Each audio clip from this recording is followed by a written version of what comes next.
ہوتے ہیں لیکن عجیب تعبیر بتاتے ہیں. وہ کہتے ہیں بادشاہ سلامت آپ کی پورا خاندان آپ کی آنکھوں کے سامنے مر جائے گا. وہ کہتے ہیں جی صبح تیری تون لانی ہے, تیری جرت کس طرح کہ تو مطلب ایڈا بد ادا دسیا ہے مانی جڑا خواب دا. صبح گردن اتارنے سے پہلے ایک ینگ لڑکا آ جاتا ہے, وہ کہتا ہے جی تعبیر تو میں نے بھی بتانی. وہ کہتے ہیں جی کہاں ٹائم ختم, سن تو لیں. عرضی یہ ہے کہ آپ کی عمر پورے خاندان سے طویل ہوگی. اس نے کہا مانگ کیا مانگتا ہے؟ اس نے کہا میرا استاد اس کو چھٹی دے دیں. بات اس نے بھی وہی کہی تھی جو میں نے کہی ہے, صرف کہنے کا انداز مختلف تھا. اب ہوتا یہ ہے کہ بہت سے لوگ انداز گفتگو یا کس طرح سے بیان کرنا ہے یا اسٹریٹ فارورڈ بات کرنی ہے, کرٹیسزم کس طرح کرنا ہے. میں ایک چھوٹی سی چیز یہاں کوٹ کروں گا, سمجھ کرٹیسزم کی بات کرتا ہوں جس کو آپ اسٹریٹ فارورڈ بات کہہ رہے ہیں. میرا سوال ہے آج آڈینس سے بھی, ہم سب سے بھی, کہ ہمیں کرٹیسزم کرنے کا کوئی پراپر میتھڈ آتا ہے؟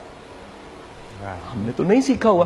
اچھا اس پہ کام ہوا ہے, انہوں نے تقریباً 18 طریقے بنائے ہیں اس کے, جو کہ ایک چھوٹا سا طریقہ اس میں سے سینڈوچ میتھڈ.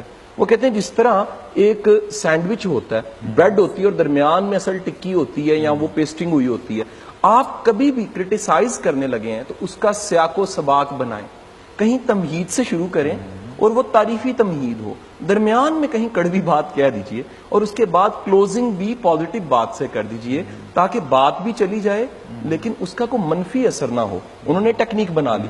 ہوتا کہ ہم جب سخت کڑوی بات اسٹریٹ فارورڈ کہتے ہیں نا تو اگلے کا دل دکھ جاتا ہے. دل دکھنے والا ممکن ہے پارٹی بازی بن جائے. جو دل سے دور چلا گیا وہ آپ کی بات کو بھی نہیں سنے گا, وہ دھیان بھی نہیں دے گا, وہ دشمن بن جائے گا. الفاظ, کیا خوبصورت جملہ سعدی شیرازی فرماتے ہیں کہ میں زندگی میں کبھی بھی پچھتایا ہوں تو بولنے پہ پچھتایا ہوں, خاموشی پہ مجھے پچھتانا نہیں پڑا.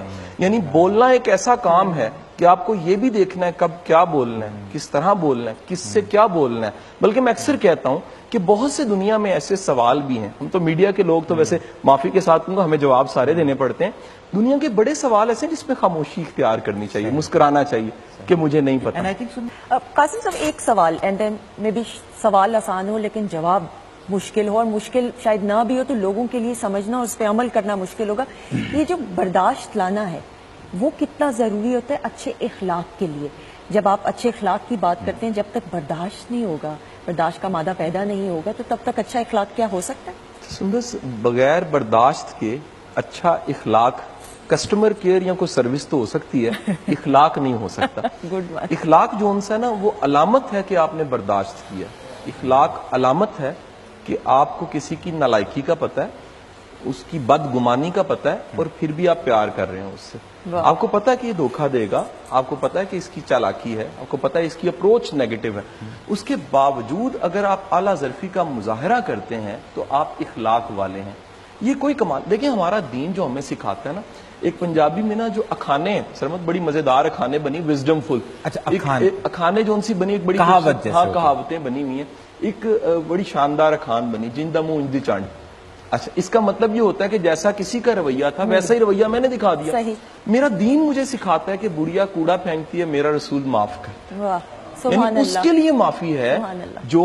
اچھا ایک بڑا خوبصورت واقعہ, میرے ایک استاد تھے واصف علی واصف, وہ فرمایا کرتے تھے ایک اللہ والے تھے, اپنے مریدوں کے ساتھ جا رہے تھے تو کسی نے رستے میں انہیں روک کے گالی گلوچ کی بڑی بد زبانی سے, تو انہوں نے اپنی زندگی کا سارا فیض اسے دے دیا. مریدوں نے کہا جی ہمیں 20-20 سال ہو گئے, ہمیں نہیں یہ ملا.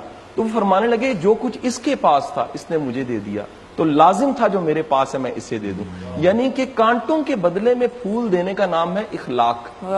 اگر آپ اعلیٰ ظرف نہیں ہے, برداشت نہیں ہے, بلکہ خوبصورت جملہ کہ سب سے بڑی برداشت ہے ہی دوسروں کو برداشت کرنا, رویوں کو برداشت کرنا.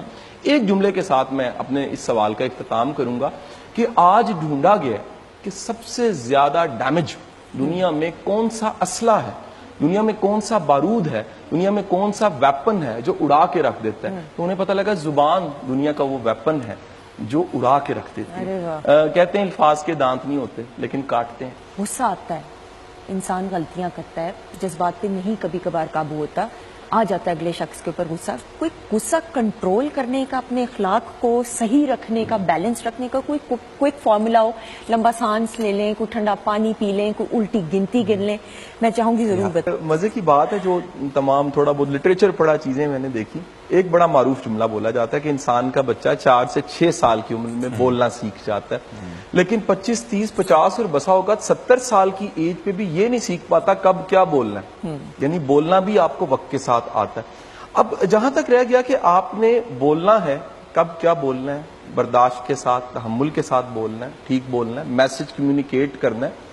ایک بڑی امپورٹنٹ چیز ہے اس میں کہ اگر آپ کو غصہ آتا ہے تو یہ پہلا سائن ہے کہ آپ خود شناس نہیں ہیں۔ جو خود کو جانتا ہے وہ یہ مان جاتا ہے، سمجھ جاتا ہے کہ یہ جو مجھے آتا ہے جسے غصہ کہتے ہیں، اس کو چینلائز کیسے کرنا ہے، اس کو استعمال کیسے کرنا ہے۔ ابھی تک کی جو ٹوٹل سائنس ہے وہ بتاتی ہے 27 ایموشنز ہیں، جس میں سے ایک ایموشن غصہ ہے، سب سے طاقتور، ڈسٹرکٹیو بھی کنسٹرکٹیو بھی۔